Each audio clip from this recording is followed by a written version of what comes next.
Friends, आज हम कुंडली के 12 भावों के बारे में चर्चा करेंगे। राशियां 12 होती हैं जिन्हें हम ज़ोडिएक साइन कहते हैं। इसी प्रकार से कुंडली में भी 12 भाव होते हैं। 12 राशियां यानी ज़ोडिएक साइन, उनके बारे में अगले एपिसोड में बात करेंगे। आज हम कुंडली के 12 भावों की बात करते हैं। तो ये कुंडली आपके सामने है। इसमें 12 जो भाव हैं, तो जो बीच में ये भाव दिखाई दे रहा है ये प्रथम भाव है। ये जो भाव है ये प्रथम भाव है। ये द्वितीय भाव है, दूसरा भाव है। ये तृतीय भाव है, तीसरा। ये चतुर्थ भाव है। ये पंचम भाव है। ये षष्ठम यानी छठा भाव है। ये सप्तम यानी सातवां भाव है। ये अष्टम यानी आठवां भाव है। ये नवम यानी नौवां भाव है। ये दशम यानी 10वां भाव। ये 11वां यानी एकादश, और ये द्वादश भाव यानी 12वां भाव। ये कुंडली के 12 भाव हैं। और ये 12 भाव अलग अलग चीजों के लिए काउंट करते हैं। जैसे प्रथम भाव है, इसको हम तनु भाव बोलते हैं, जो हमारे शरीर के लिए रिस्पॉन्सिबल होता है। ठीक है, शरीर का इससे पता चलता है। इसको लग्न भाव भी बोल देते हैं, जिसमें जो राशि बैठी होगी वो हमारी लग्न हो जाती है। तो ये जो प्रथम भाव है, जिसको तन भाव बोलते हैं, लग्न बोलते हैं, ये हमारे शरीर के लिए होता है। इससे हमारे शरीर कैसा होगा इसका पता चलता है। वर्ण कैसा होगा यानी रंग कैसा होगा, हाइट कैसी होगी, मोटा होगा, पतला होगा, आकृति कैसी होगी, व्यक्ति के शरीर के गुण कैसे होंगे, उसका यश कैसा मिलेगा उसको, उसका सुख दुख कैसा होगा, उसका प्रवास यानी यात्राएं किस तरह की होंगी, कहाँ रहेगा वो, रूप कैसा होगा, देखने में सुंदर होगा, गोरा होगा, काला होगा।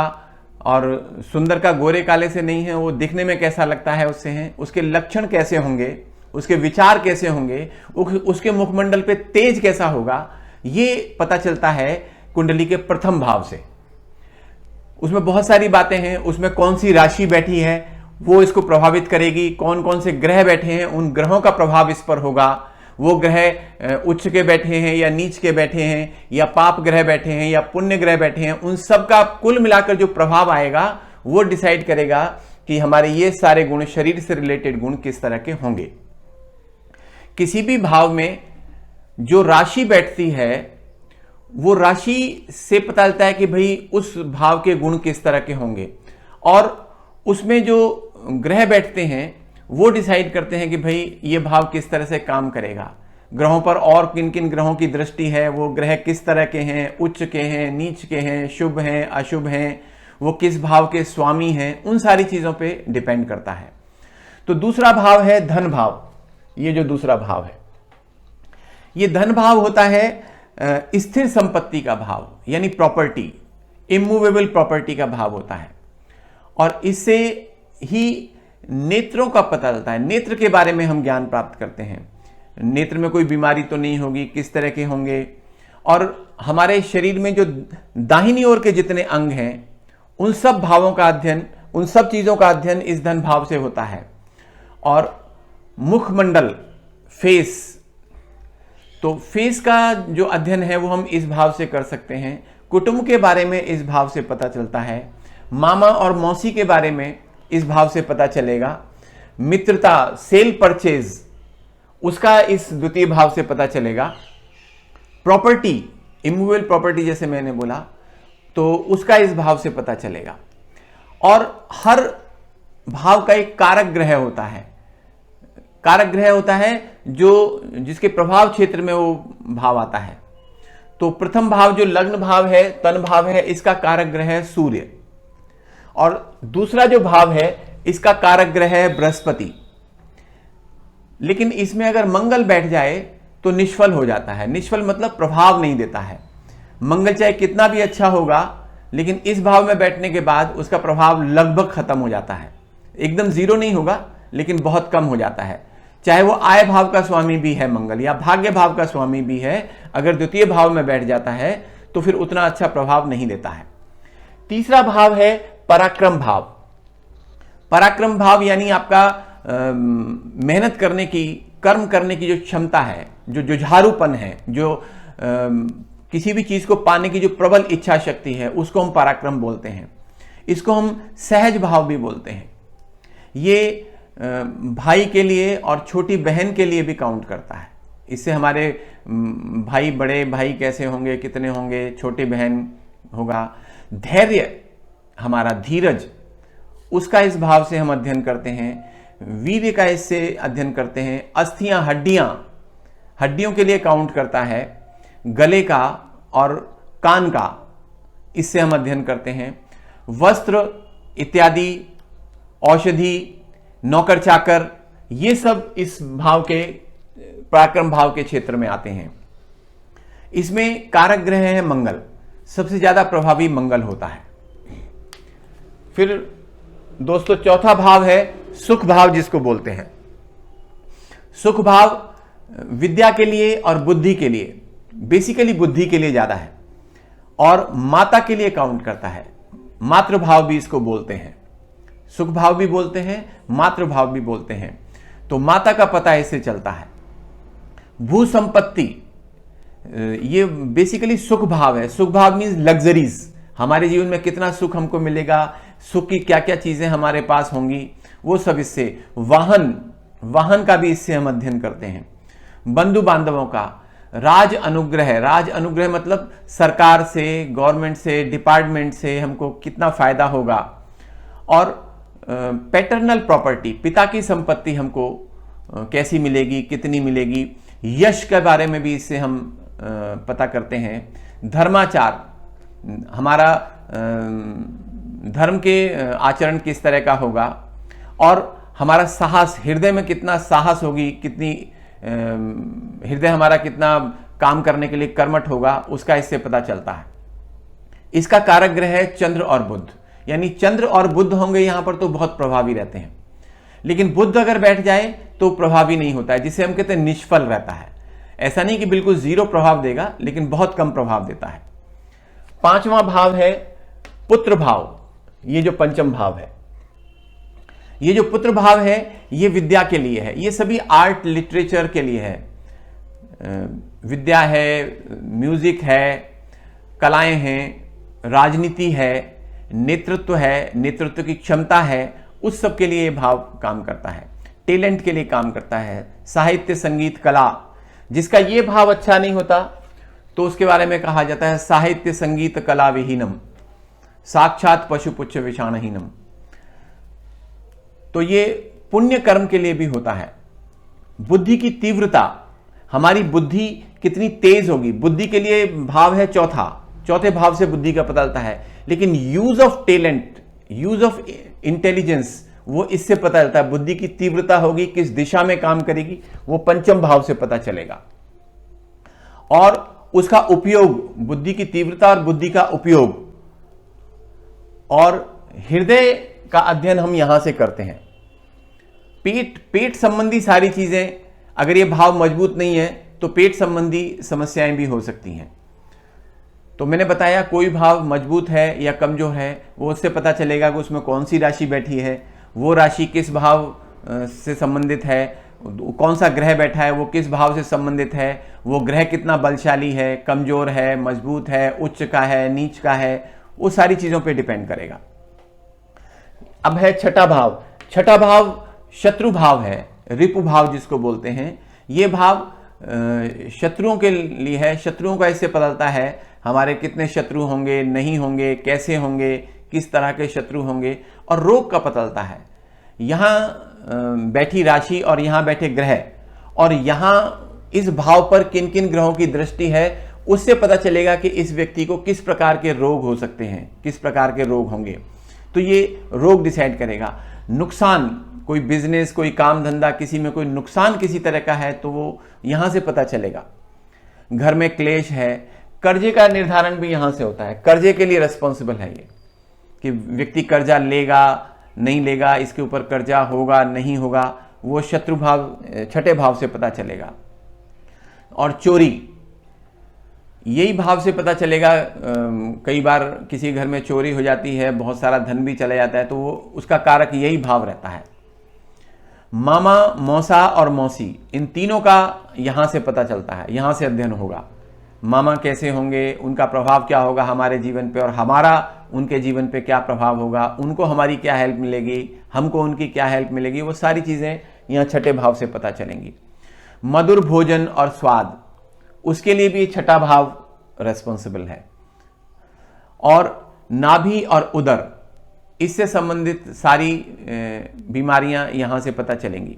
इसका कारक ग्रह है शनि और मंगल। यहां पर अगर शनि और मंगल बैठे होंगे तो इसके कारक ग्रह प्रभावी हैं, लेकिन अगर यहां शुक्र बैठ जाए तो निष्फल है, यानी शुक्र यहां पे प्रभावी नहीं होता है, वो कोई प्रभाव नहीं देता है।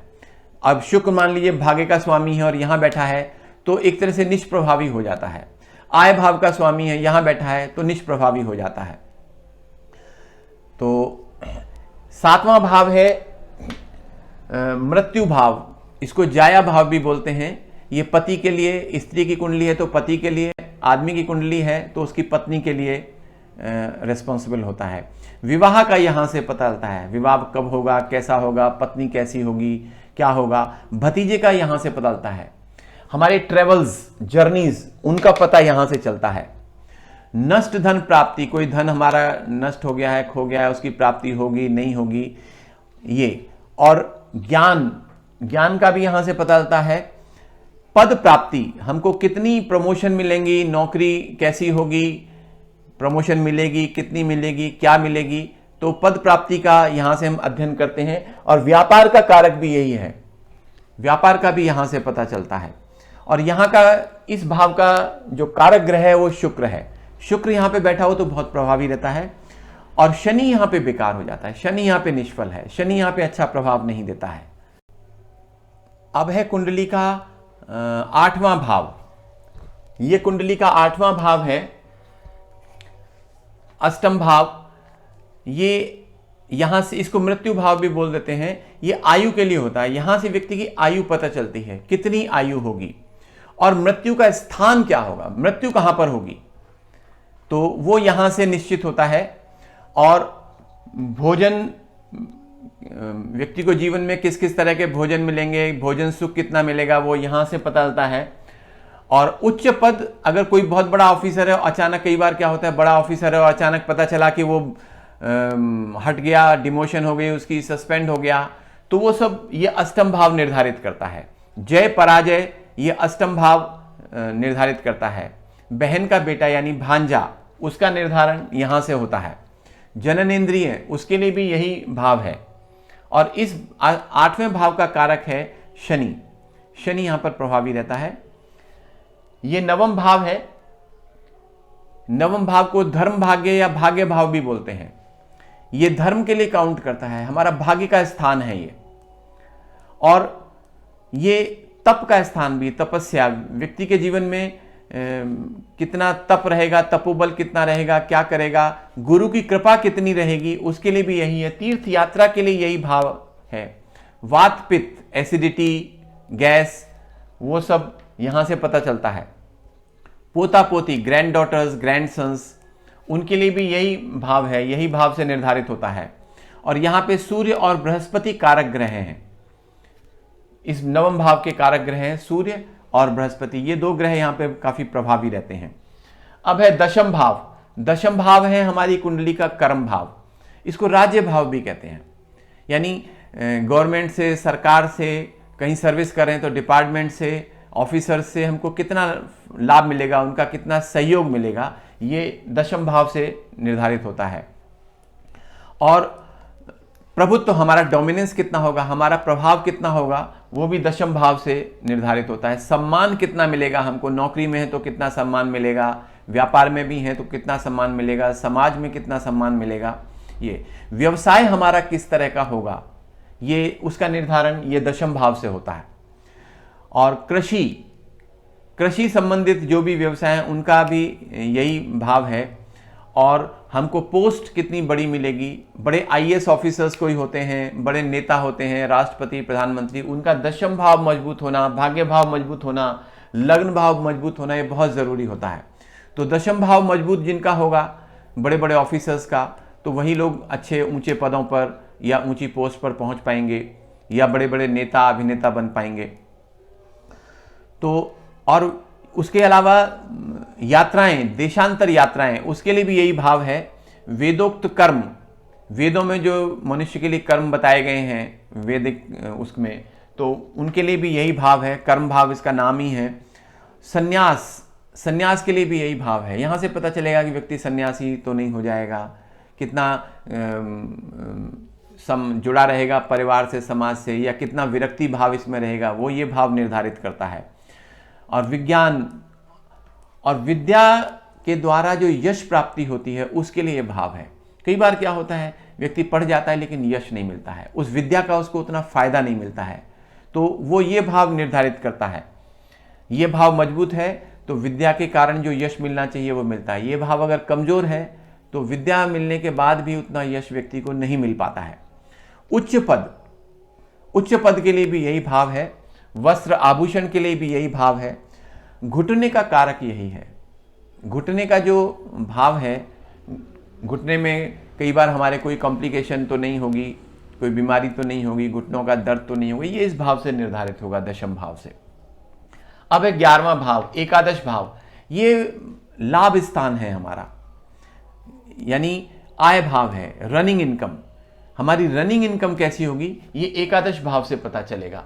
द्वितीय भाव हमने बोला था धन भाव है, वो रनिंग इनकम का भाव नहीं है, वो धन, इमूवेबल प्रॉपर्टी, हमारा संपत्ति कितनी बनी है। व्यक्ति नौकरी करता है, व्यापार करता है, हर महीने कमाता है, और हर महीने कमाने के बाद वो जो धन आता है उसको वो संपत्ति में परिवर्तित करता है, प्रॉपर्टी बनाता है, इमूवेबल प्रॉपर्टी बनाता है, तो वो द्वितीय भाव से पता चलता है।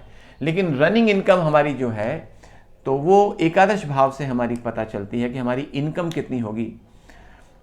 और उसके अलावा जो सुख है, इनकम से रिलेटेड इनकम होगी तो फिर बहुत सारे सुख मिलेंगे। हाथी घोड़ा, पुराने ज़माने में लोग हाथी घोड़ा रखते थे, अब गाड़ियाँ भी रखते हैं, तो उस तरह से। और बड़े भाई और छोटे भाई का बेटा, बड़ा भाई, बड़ी बहन, छोटे भाई का बेटा, उन सब का अध्ययन हम इस भाव से करते हैं। दाएं कान के लिए यही भाव है, और कान के गहने वगैरह उनके लिए हम ये इसी भाव से अध्ययन करते हैं। और इस 11वें भाव का कारक है बृहस्पति। बृहस्पति यहां पे प्रभावी रहता है। 12वां भाव है व्यय भाव, व्यय यानी खर्चा। ये 12वां भाव बताता है कि व्यक्ति खर्चीला होगा या कंजूस होगा। खर्चा करेगा तो किस तरह के कामों में खर्चा करेगा। यहाँ पे कोई पाप ग्रह बैठा होगा तो गलत कामों में खर्च करेगा, कोई पुण्य ग्रह बैठा होगा तो अच्छे कामों में खर्च करेगा, केतु बैठा होगा तो धार्मिक कार्यों में खर्च करेगा, बृहस्पति बैठा होगा तो धार्मिक कार्यों में खर्च करेगा, और केतु बैठा होगा तो मोक्ष कारक भी होगा, मोक्ष का भाव भी है। केतु यहाँ बैठता है तो मोक्ष भी दिलाता है। और शयन सुख के लिए यही भाव है। हमको शयन सुख कितना मिलेगा, राजदंड, गवर्नमेंट से, सरकार से अगर कहीं कोई दंड मिल रहा है तो वो उस भाव से निर्धारित होता है, वो 12वें भाव से। जेल जाना, जेल जाना भी इसी भाव से निर्धारित होता है। कई बार बड़े बड़े ऑफिसर, आईएएस ऑफिसर्स भी देखा जेल चले गए, वो उसका रिस्पॉन्सिबल ये 12वां भाव रहता है। छोटी बहन का बेटा यानी भांजा, और हम बड़ी अच्छे स्टेटस पे हैं, बड़ा अच्छा बिजनेस है, बड़ी अच्छी नौकरी है, अचानक से डिमोशन हो गया, बिजनेस खत्म हो गया, पतन हो गया जिसको हम बोलते हैं, पराभव हो गया, तो वो उसके लिए 12वां भाव उत्तरदायी होता है। मोक्ष का कारक भी यही भाव है, और इसमें शनि इसका कारक ग्रह है। इस भाव में शनि प्रभावी रहता है, यहाँ का कारक ग्रह शनि है।